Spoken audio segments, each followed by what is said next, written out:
Next up, at UFC Vegas 91, we have Get Up Boy taking on David Get up Onama. and do some, boy.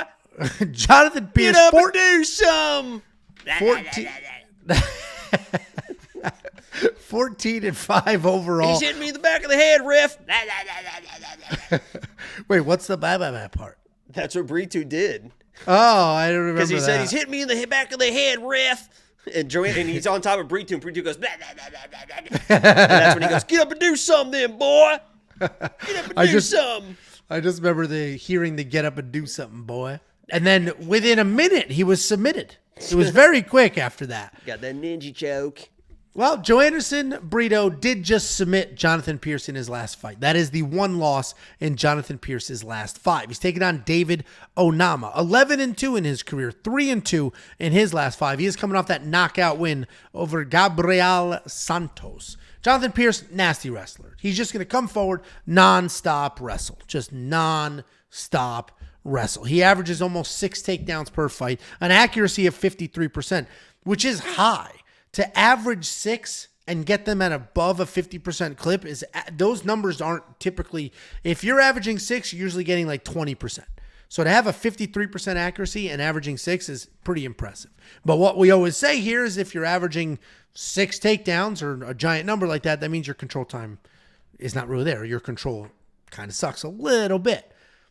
You're not going to see much striking out of him. He is going to come forward. He is going to shoot immediately. In 19 fights, he's only been to a decision 3 times. He does leave it all out there. He does set a nice pace, and he does come forward with that wrestling pressure. Taking on David Onama. This guy's a kickboxer who likes to plot forward. He likes to control the pace as well. Typically, not a wild, high-volume kind of guy, but he is effective. Long jab. He's constantly pumping out there. He does tend to throw just 1 or 2 punches at a time unless he's in a clinch, and then he'll really let go. David Onama has good takedown defense. It's not great. It's only 45%, but it is better than the statistics will make it look. But he was just taken down twice by Gabriel Santos before he knocked him out in the second. The reality is David Onama is a very good underdog on this card, but I like Jonathan Pearce to win. I have a half a unit on him. I got it at -140. And I just think it's literally nonstop wrestling. I don't think he's going to finish Onama.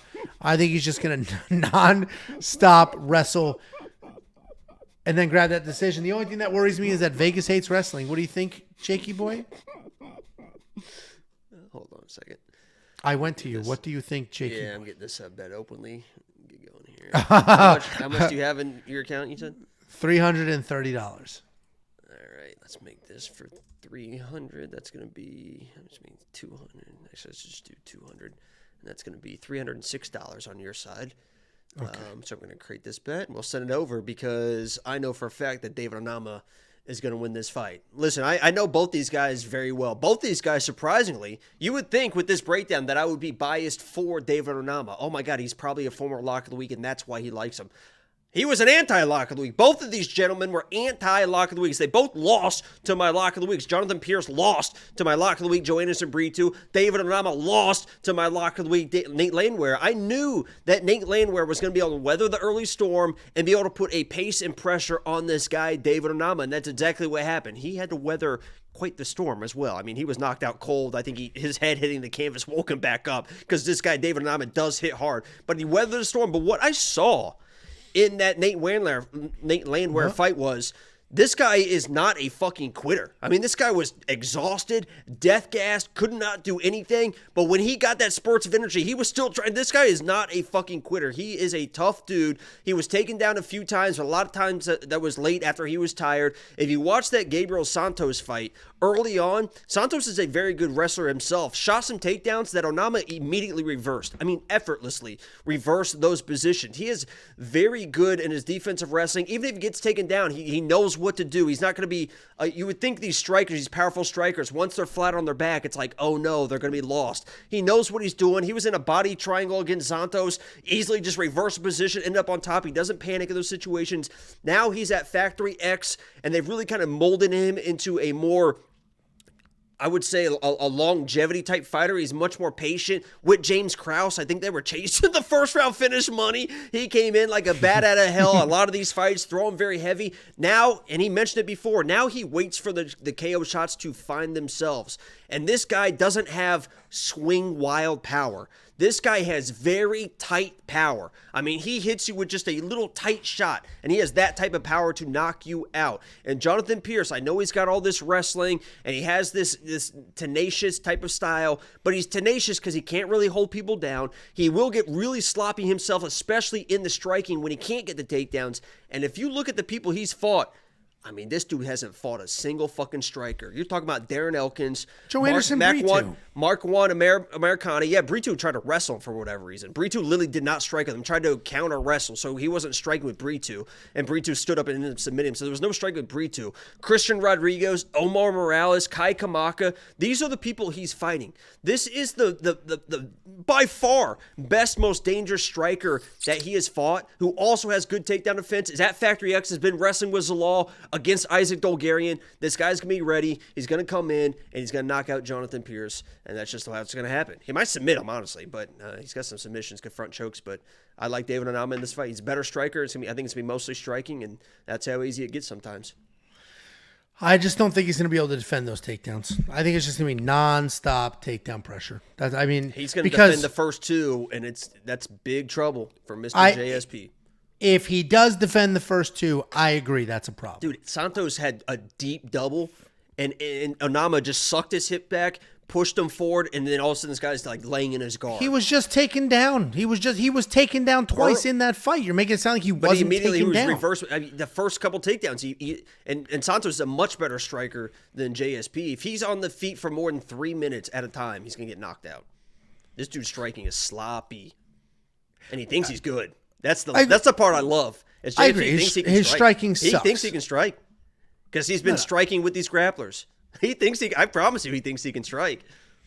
Listen, I agree with what you're saying. The problem is, though, while Onama has power, he's not a volume guy.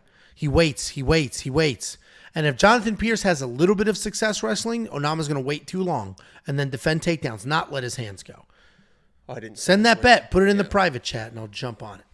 Well, Jacob and I are squarely split on this fight. I literally have a bet on the other side, and we will be betting each other using BetOpenly. If you want to check out BetOpenly, you should. It's not a sports book. It's human-to-human betting. So in this case, Jacob and I will be betting each other, and BetOpenly doesn't. We're going to get better odds. We're going to get the odds at the bottom, -157 and +157. So we're going to get better odds, and they just take a tiny percent to do the actual transaction, run the website, and do all that stuff. So check out BetOpenly. I'm going to grab this bet now. Put it on my other screen here.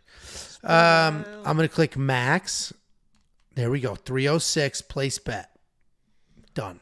And it only wins me $200? What a joke. I mean, I guess he isn't going to win you fucking shit. And I'm going to have over $1,000 in my... It's all your money, too. Good luck. I'm paying you back for those 303 tickets. Don't forget it. It's going to take a while for that.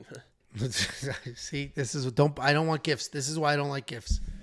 This is why. Guys, I would appreciate a gift from you, and that gift would be premium membership. Guys, just go to I just fucking bought VIP tickets for this dumbass because I'm like literally forced to. It's like you got to get a gift for your fucking boss, otherwise things aren't going to go well. No, you don't. Otherwise things aren't going to go well in the company. You got to take care of those that take care of you, all that stuff. So if you guys could please become a premium member, because I literally bought fucking VIP tickets to the Conor McGregor fight for this guy. What is the VIP experience? I already told you what it is, but you weren't listening. You get reserved seats. I didn't believe what you were saying. That's why go ahead. Hold on, let me find the graphic so I can tell you 100% for sure, because I screenshotted the graphic. But you get I know you get reserved seats at the ceremonial weigh-ins, right? So we're going to be sitting pretty. I think you can do something after the weigh-ins too. Some little thing. You get a lower level ticket, in venue, pre-fight hospitality, reserved seat at the ceremony weigh-ins, and a post weigh-in reception. What's that? I don't know, but we might get naked. That's a post weigh-in reception. Sounds fun. All right. Well, I'm looking forward to it. I believe you now because Tiffany emailed me my tickets, but crazy. What, your plane ticket? Before you go, let me give you $50. Anybody who goes to wewantpicks.com/bets and signs up with any one of our affiliate partners gets $50 as a thank you. Use the link, sign up, make a deposit. We send you $50 as a thank you.